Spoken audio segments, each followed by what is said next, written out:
নিজ হাতে উপার্জিত কামাই এটা পৃথিবীর শ্রেষ্ঠ কামাই, আলহামদুলিল্লাহ। পরিশ্রমের মাধ্যমে যে উপার্জন, এটাকে ইসলাম আমাদেরকে উৎসাহিত করে।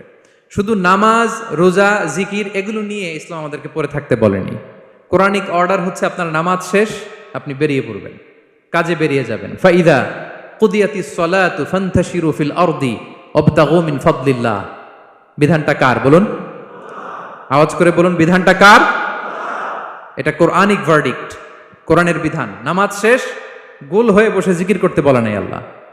আল্লাহ বলেছে ফান্তাশিরু ফিল আরদ ওয়াবতাগু মিন ফাদলিল্লাহ, জমিনে ছড়িয়ে পড়ো, আল্লাহ রিজিক তালাশ করো। নামাজ শেষ, বেরিয়ে যাবেন। কৃষক চলে যাবে মাঠে,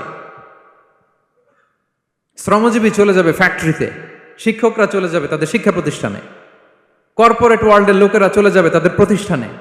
ডেভেলপমেন্ট করতে হবে, সিভিলাইজেশন করতে হবে। নামাজের পরে গোল হয়ে বসে থাকা চলবে